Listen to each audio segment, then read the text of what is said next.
I had lived in Georgia for my entire life, surrounded by my parents and the familiar streets where I had grown up. Our house had been a place of comfort, filled with memories that spanned over the years. My father worked for a large company, and although he had always been content with his job, things took an unexpected turn one Friday evening during dinner. We were gathered around the table, enjoying a quiet meal, when he dropped the bombshell. "My company offered me a great opportunity," he said, his voice steady, but with a hint of excitement. "They want me to take on a managerial role in Florida, in a place called Tampa. If I accept, we'd be moving there as a family. The company is even offering to pay for the move and help us find a new house." Mom and I were both taken aback. Florida? It seemed so far away, so different. Dad continued, explaining that it was a big decision, but he felt it might be a fresh start for us, especially since we hadn't taken a family vacation in ages. Tampa sounded like an ideal place for a change of scenery, with its beaches and warm weather. After a long pause, Mom and I exchanged a glance and nodded in agreement. We decided it was worth considering. "How much time do you have to decide?" Mom asked, breaking the silence. Dad glanced at his watch, looking thoughtful. "They've given me 2 weeks," he said. "But if we agree, they'll give us as much time as we need to settle into a new home." That evening, after some discussion, we agreed to start planning for a move. It wasn't going to be easy, but it felt like the right decision at the time. Over the next few weeks, Dad became more and more invested in the idea of moving, and we all began to realize that it wasn't just about the job. It was about the new chapter in our lives. A couple of days later, Mom and Dad booked a trip to Tampa to start house hunting. They spent weekends there, returning on Mondays with updates about the properties they had visited. I stayed behind, going to school and trying to absorb everything happening around me. Eventually, after what felt like an eternity, they found the perfect house. I was invited to come along for a second look to see what I thought.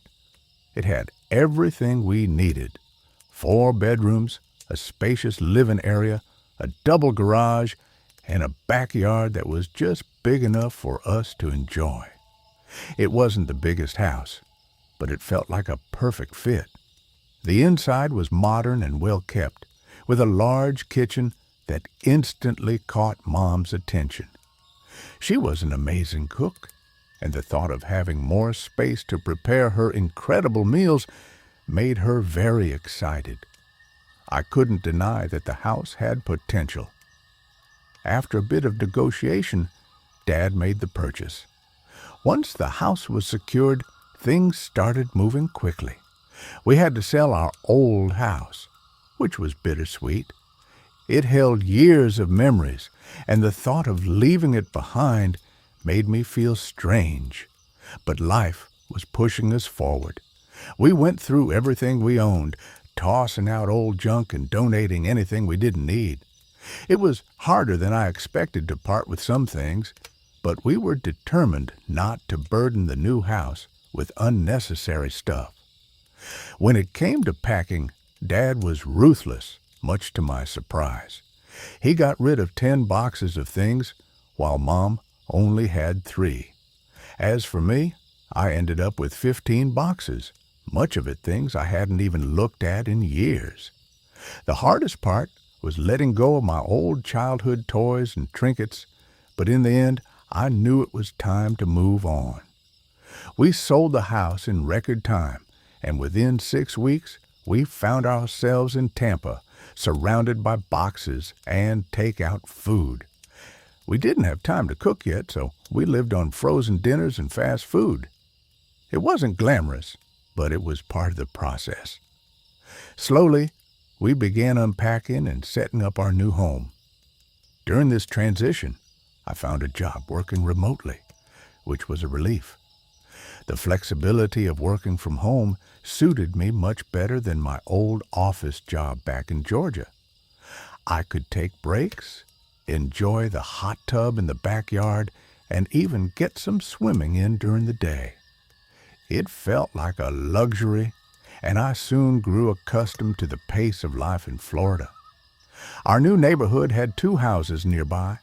One was empty, with a for sale sign out front.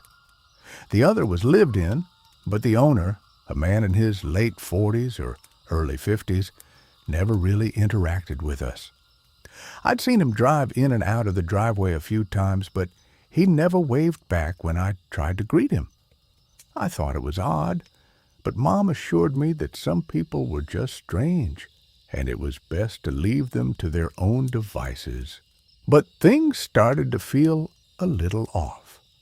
Late at night, I would sometimes see a flashlight in the backyard of the house next door. It would move slowly across the yard, and I would watch curiously from my bedroom window. Then, on a couple of occasions, the light would stop moving, and suddenly it would shine right at my window.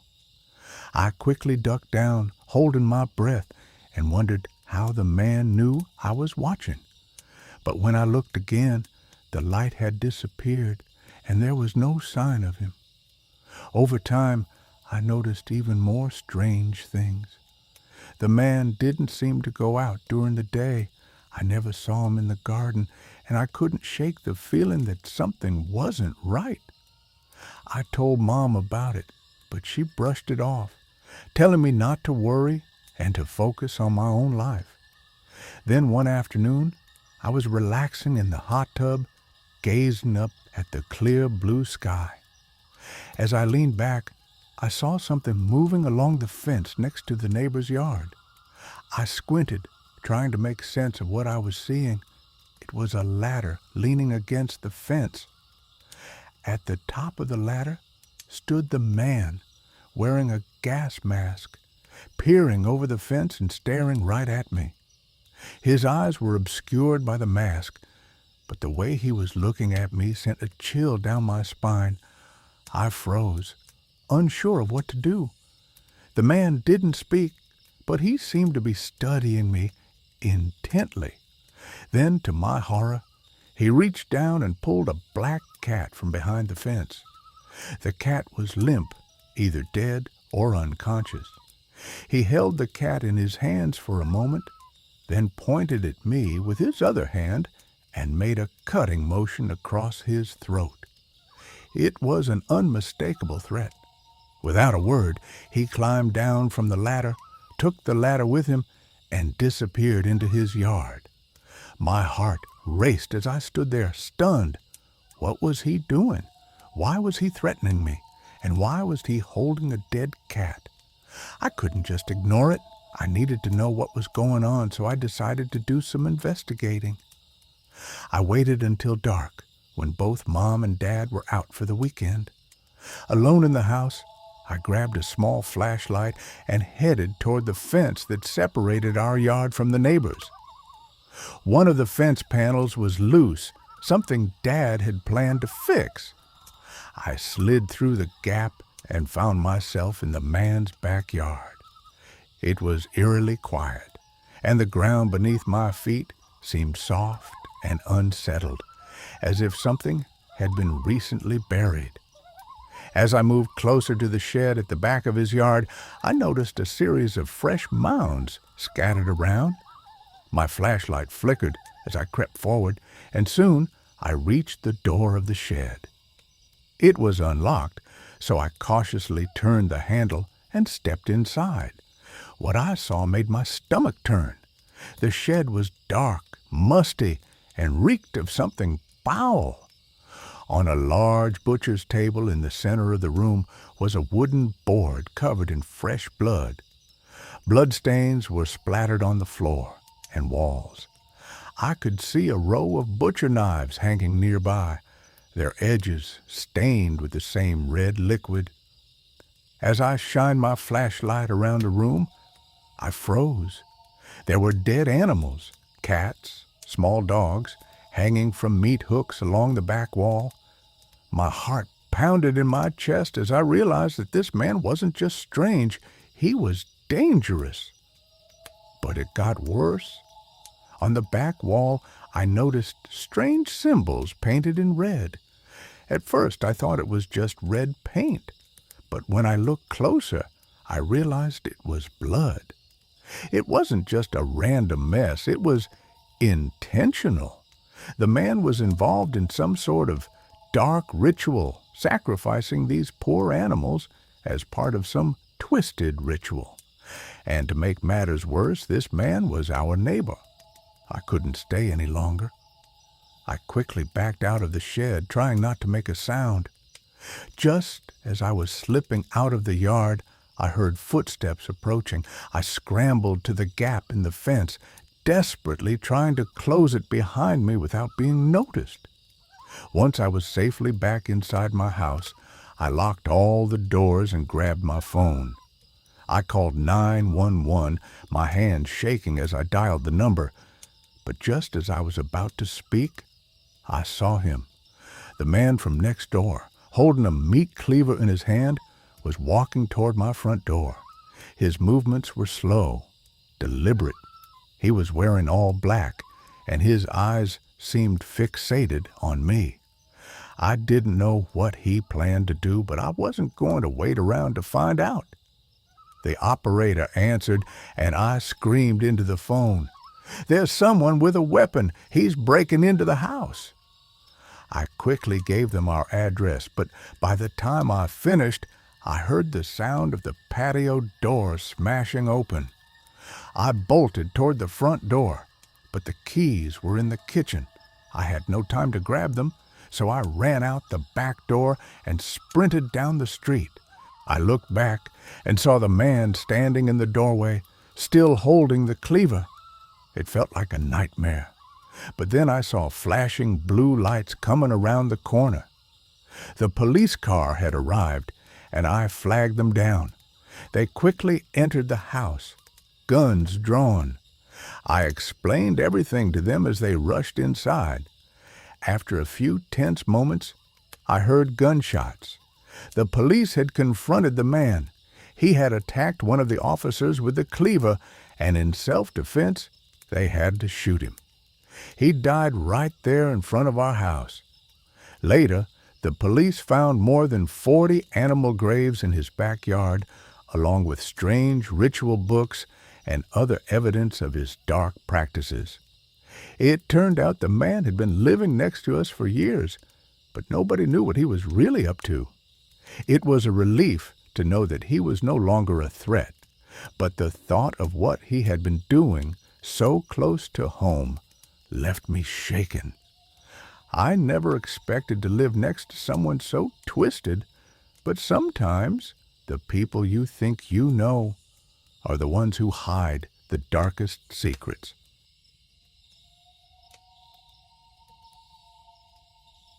I had always considered myself a lucky man. For more than a decade, my wife Rachel and I lived what I thought was a perfect life. We had our ups and downs like any relationship, but in my eyes, we had it all.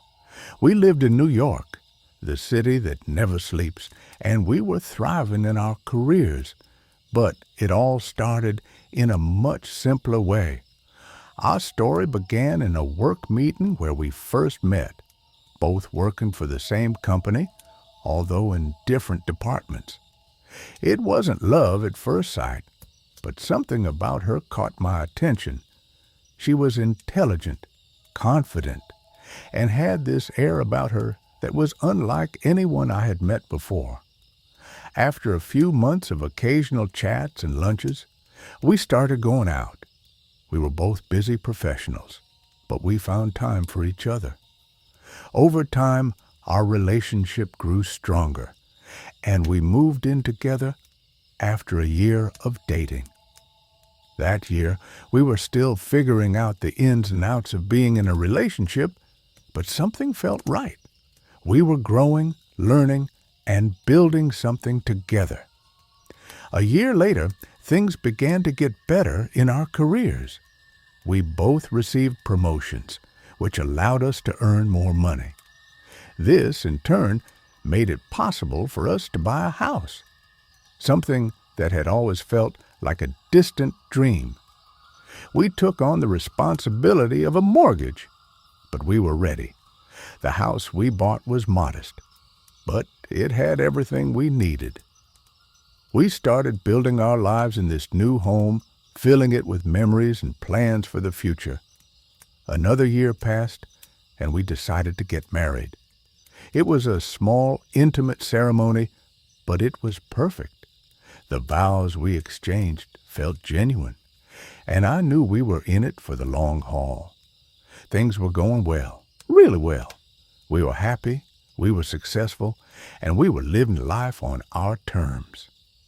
4 years into our marriage, we decided to move to a bigger house.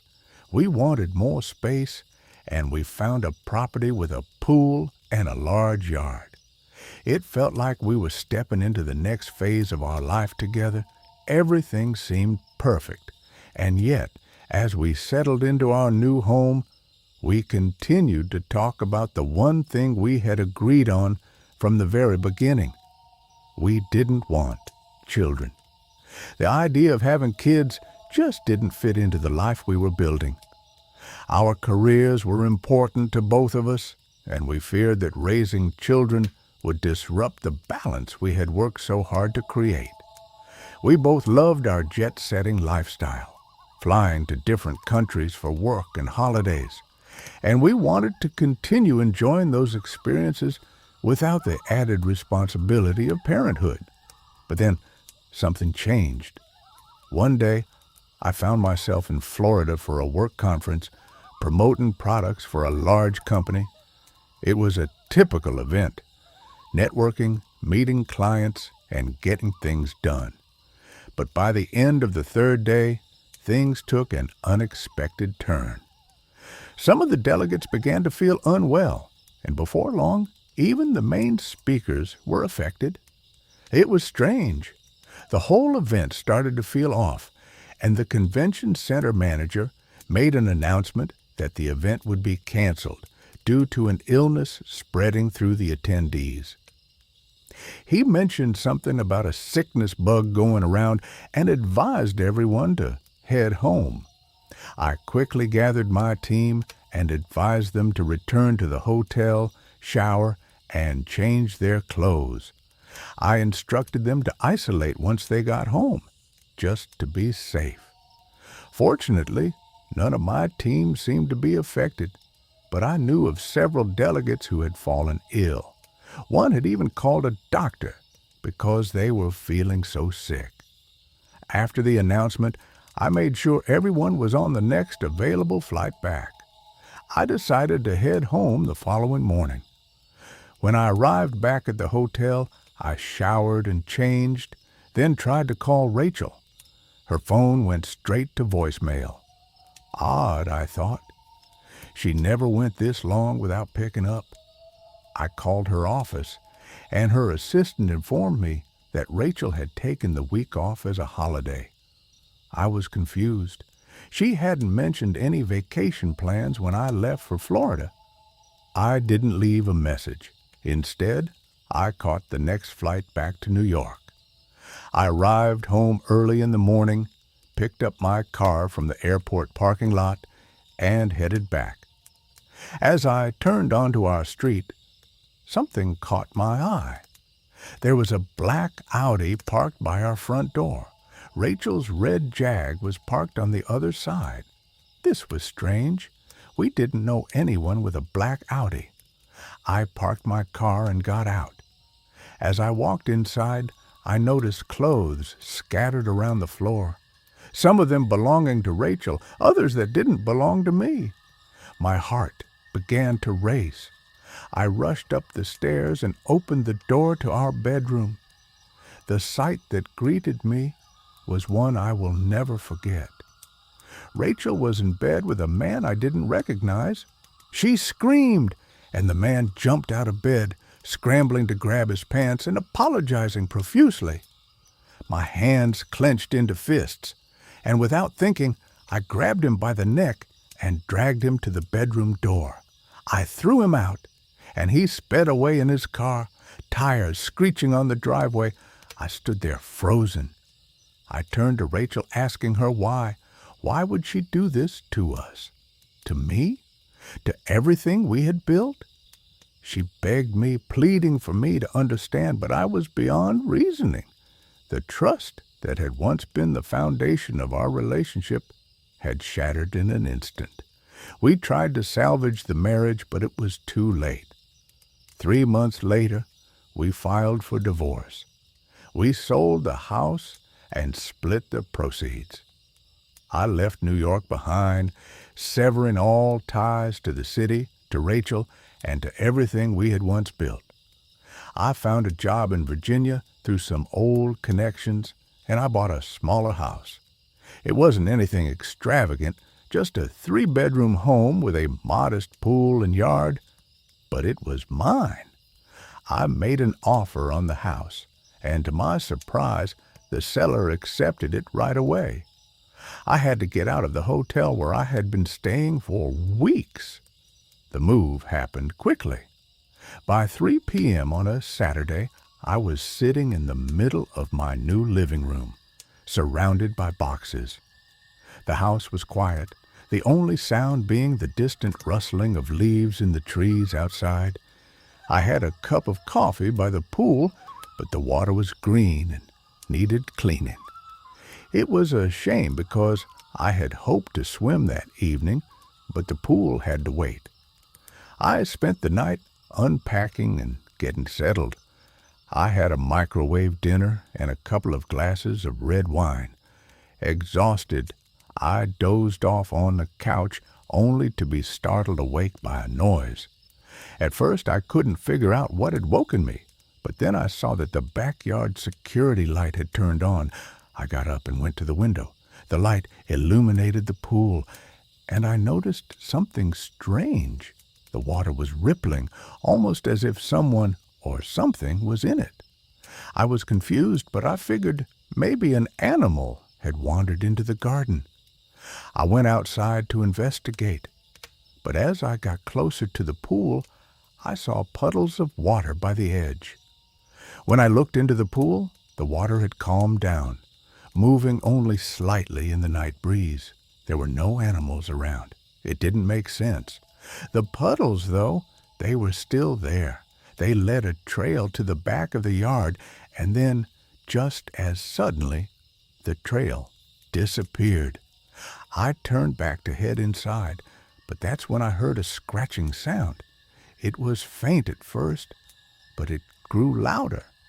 I couldn't see where it was coming from, but then I realized it was coming from the well at the back of the property. I rushed over, trying to figure out what was happening. The cover of the well was nailed down, but the scratching continued. And then, I swear, I heard a faint voice saying, "Please." I tried to lift the cover, but it wouldn't budge. I ran to the garage, grabbed a crowbar, and came back. The scratching grew more intense, and when I finally pried the cover off, a terrible smell hit me. The stench was overwhelming.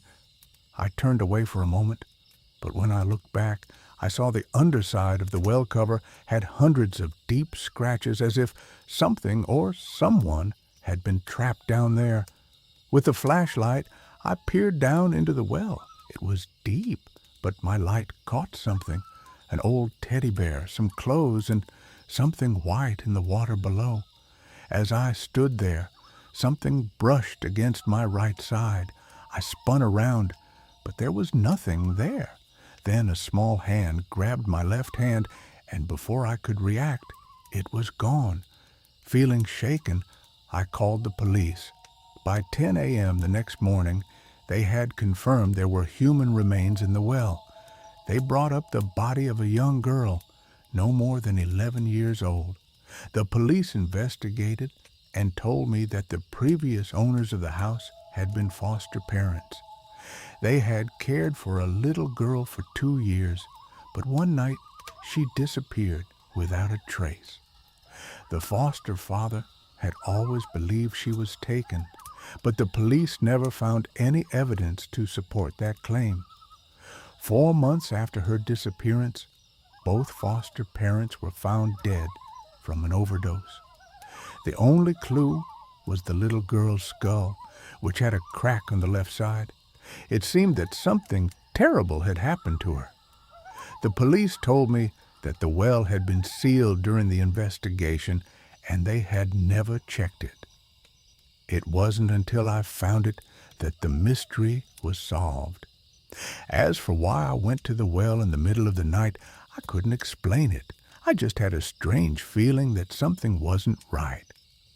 After that, nothing else strange happened in the house, but I could never shake the feeling that someone was still there, and I made sure to leave the well sealed.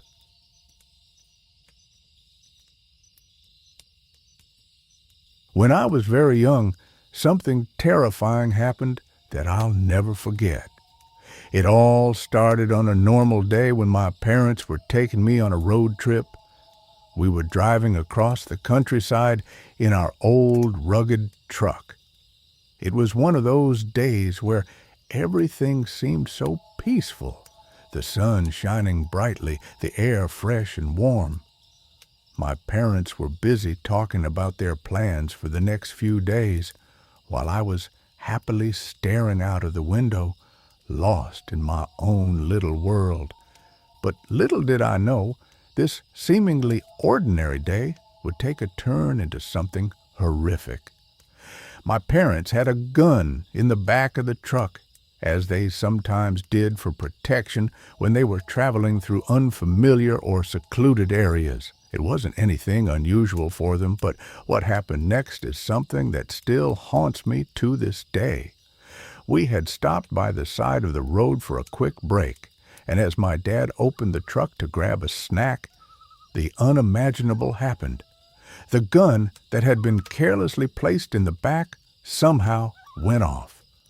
The loud bang that followed was deafening, and in a split second, everything changed.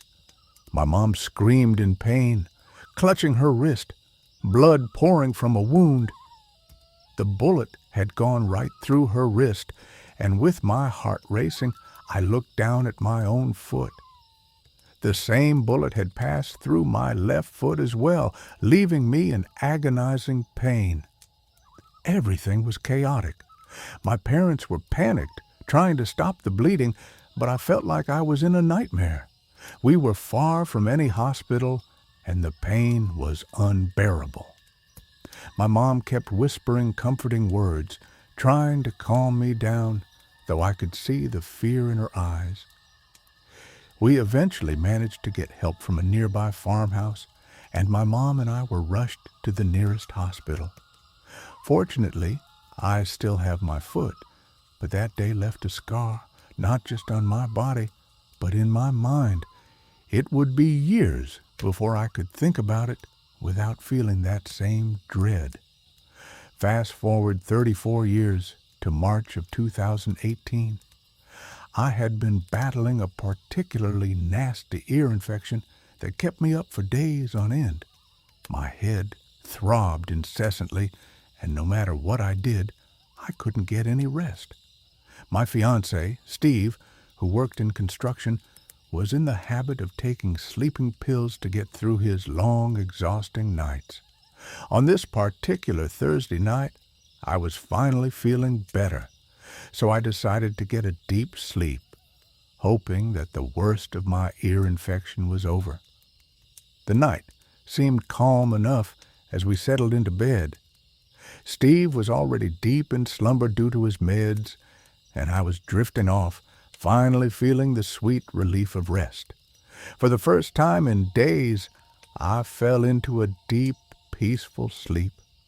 But then I was abruptly woken by a sound that I couldn't quite place. At first I assumed it was Steve getting up for the bathroom, as it wasn't unusual for him to move around at odd hours. But the sound didn't stop. It was shouting, distant but unmistakable.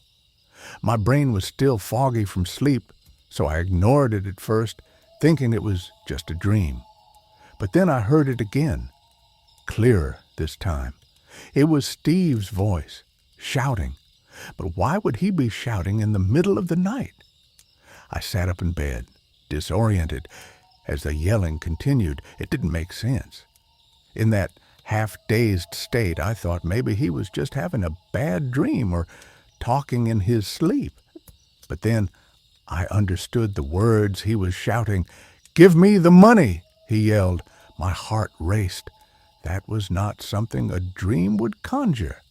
Those were the words of someone in danger, someone trying to fight off an intruder. Suddenly it hit me. The danger was real. Steve was yelling at someone, trying to protect us. My mind snapped into alert mode. But as I stumbled out of bed and into the dark hallway, I realized that something wasn't right. Steve was standing there, completely naked, facing two attackers who had somehow gotten into our home. He was blocking the door to our bedroom, trying to prevent them from getting to me. I froze, too scared to think clearly. The next few seconds felt like they stretched on forever. I heard the unmistakable sound of the door being slammed repeatedly, followed by the chaotic noise of someone struggling against the attackers. Then the gunshots. The harsh crack of gunfire echoed through the house, and my blood ran cold. Bullets were flying. I could hear the ricochet of metal and the thud of something heavy hitting the wall. It was pure panic. Steve was moving around the room with incredible speed, ducking and weaving like he was in a life-or-death battle. He was doing everything he could to keep the attackers at bay, slamming the door with all his might. And then I heard him yell again, "Get the gun! Get the gun!" In my state of shock, I didn't know what he meant at first. My mind was still struggling to comprehend what was happening. How was I supposed to react? I had just woken up, and my thoughts were a jumbled mess. But then it clicked. I remembered that we had a gun in the house. My heart pounded as I fumbled for the light switch and stumbled to the drawer where we kept it. I managed to grab the gun and handed it to Steve, praying that it would help him. But just as I did, I heard the sound of running footsteps and the door crashing open. The intruders had somehow managed to break in through the back door, and they were on their way out. The chaos, the shouting, and the violence had been too much for them to handle, and they had fled. Later, we learned that our not-so-smart roommate had forgotten to lock the back door. That one simple mistake had nearly cost us everything.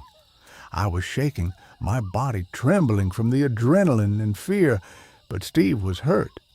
He had been grazed by 2 of the 6 bullets that had been shot at us. Thankfully, none of the shots had hit anything vital, but it still left him wounded. For the next month, I took care of Steve, helping him heal as best as I could.